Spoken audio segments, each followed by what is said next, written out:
பிரதமர் மோடி குஜராத்தின் புகழ்பெற்ற சோம்நாத் கோயிலுக்கு வருகை தந்து வழிபாடு நடத்தினார். ஓகார மந்திர ஜபத்தில் பங்கேற்றார். தமிழகத்தில் அறநிலையத்துறையை முற்றிலும் ஒழிப்பது பாஜகவின் தேர்தல் வாக்குறுதியில் இருக்கும் என அக்கட்சியின் மாநில பொதுச் செயலாளர் ராம ஸ்ரீனிவாசன் சொன்னார். திருப்பரங்குன்றம் விவகாரம் நமக்கு சவாலாக உள்ளது. திமுக அரசை இந்த மண்ணை விட்டு அப்புறப்படுத்த வேண்டும் என பாஜக தேசிய செயல் தலைவர் நிதின் நவீன் தெரிவித்தார். விதமான பாகுபாடும் இருக்கக்கூடாது. முழு இந்து சமூகமும் ஒன்று என நாங்கள் நம்புகிறோம் என்று RSS தலைவர் மோகன் பாகவத் கூறியுள்ளார்.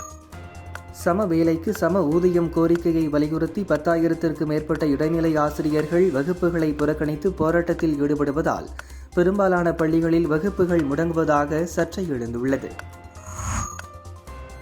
மகளிர் பிரீமியர் லீக் கிரிக்கெட் T20 தொடரில் 3வது லீக் ஆட்டத்தில் டெல்லியை வீழ்த்தி மும்பை அணி 50 ரன்கள் வித்தியாசத்தில் வெற்றி பெற்றது.